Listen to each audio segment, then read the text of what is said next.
perfect gift for Catherine Doof, my wife, for a very long time. You know, she's like a treasure chest of jewelry. Imelda Marcos would be envious of her shoe collection. She has 8 guitars. Our cats have jewelry, actually. So after a lot of deliberation, I finally figured out the perfect gift for her, and that is a lock. It's a simple key in the lock. The lock could be used, I think, to lock up the doors to the castle keep so that competitors couldn't get in, or maybe to the master bedroom, perhaps, right? Or perhaps I could use the lock to bind her permanently to me. Or perhaps she could use it just simply to lock the cupboard door. This, however, the lock I gave her, however, is not just a simple lock. It's kind of a magic lock. It's a lock of memory. In March, 2 months ago, we were very fortunate to go to, in the Magnolia season, we were very fortunate to go to Paris, France. Paris is the most amazing, it's kind of a belated honeymoon. Paris is the most beautiful city in the world. If you haven't been there, you have to go. It's the city of light. If, I tell you, I'm in love with one woman, but if Paris was a woman, I'd probably be in love with 2 women, right? It's like the crown jewel of cities. The cities measure what a civilization is. Paris is the most beautiful city in the world. It's like the Hope Diamond and the crown jewels on the Queen's crown, that sort of thing. It's like a myriad of labyrinth, a labyrinth of beauty. You know, you can walk through it. Head off in any direction, you're going to find something you've never seen before. You know, perfumes waft from the stores, and the windows are full of colorful objects. Pastries are the colors of the rainbow. They design everything. Everything is designed there, from the rooftop tiles down to the drain pipes. And you just walk in the direction, you discover things.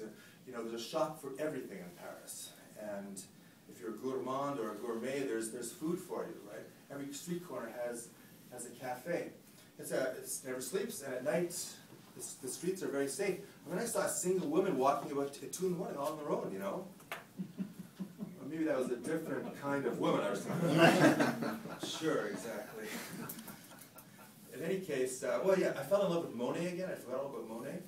And I was walking in the Tuileries Gardens, and Gypsy sold me this ring for 20 euros. Solid gold. Turns out it probably isn't solid gold.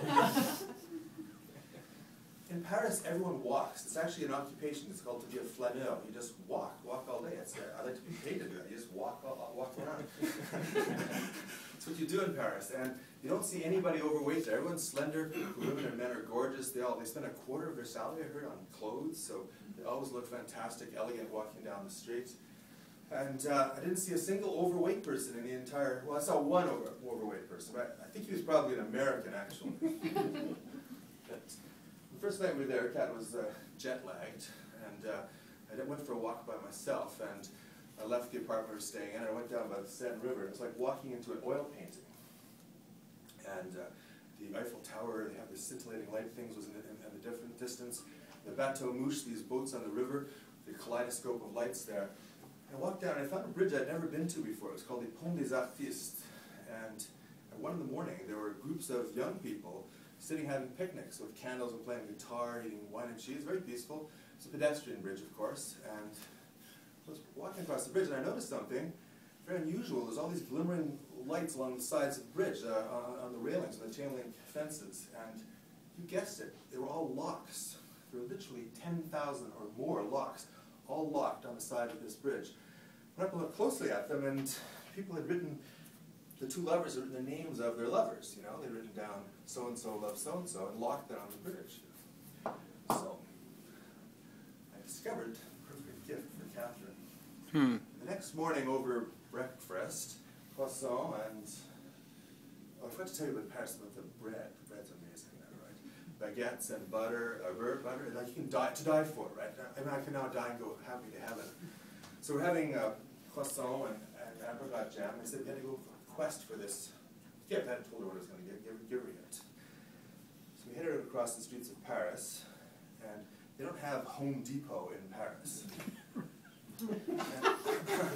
I'm actually from Quebec, and I somehow dug up this word from a memory, a quincaillerie, right? Well, I found a quincaillerie, but it turns out it's a store that sells those little brass plates that you put over the door locks.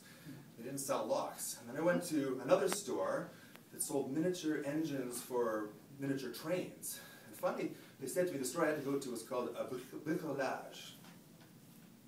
We found a store past the Moulin Rouge, actually, and the long steps went up to Montmartre. And we found this store called the Bricobar, and I had Catherine stay in the lobby.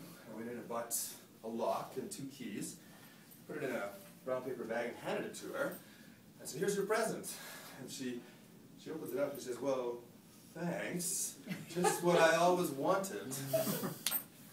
Later that night, took her, closed her eyes, and held her hand, and we went for this walk down by the Seine River. Her eyes were closed. I took her out to the middle of this bridge, Pont des Artistes. The kids were still there playing the guitar, and it was a weekday night. I don't know what they do the next day. When she opened her eyes, she suddenly noticed all these locks, you know. And it was amazing, because they're everywhere. It's really quite spectacular. And I wrote on the lock, "RD loves KD," and March 13th was her birthday, March 13th, 2012. And that's when my little illness kicked in. Because you see, I'm not just ADD, I'm also OCD. I'm kind of AD OCD. And I wasn't just going to put the lock just anywhere on this bridge. I wanted it in the middle of the bridge. I actually wanted it on the exact mathematical center of the bridge, facing the Eiffel Tower. So I figured the best way to do this was to go back to the right bank of the bridge and count across the bridge. So I counted the planks. There's 194 paces. Went to the other side, I turned around, 97 paces back to the middle. Of course, Kat was already standing exactly in the middle of the bridge. Besides the point. So I'm counting 92, 93, 94, and I look up, zut alors, there's a Frenchman standing there, and he's sweet-talking my wife, trying to pick her up, right? This very hot Frenchman. And he's about 26 years old. You know? And, you know, here I am. I'm going to have a cold, white Canadian male doing the most romantic thing I've ever thought of. And here's this Frenchman trying to pick up my wife, right? And just hear Kat saying, "Well, Jean-Louis, my husband will be back. He's counting planks. Oh, look, here he is now," right? It wasn't really a punch-in-the-nose kind of a situation. I mean, Jean-Louis is French, and he was just doing what Frenchmen do. And that wasn't the problem. At a certain point, I was like, how do you get rid of him, right? I mean, this wasn't exactly a spectator court. He says, "Oh, well, I've always wanted to watch someone lock the lock on the And I was sort of wondering what to do. And luckily, as it turned out, there was a woman, a very beautiful Parisienne, wearing a scarf, and she popped at that moment a bottle of Chablis and poured 2 glasses in a paper cup. And Jean-Louis was immediately distracted and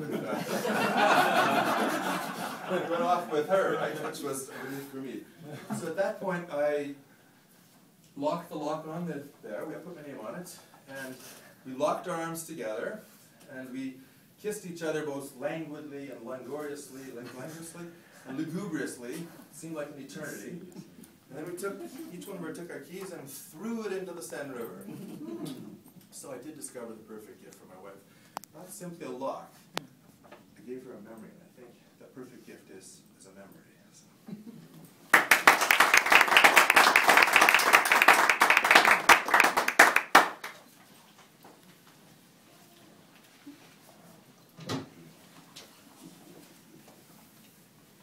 Frenchmen do what Frenchmen do. Where are you from, Robbie?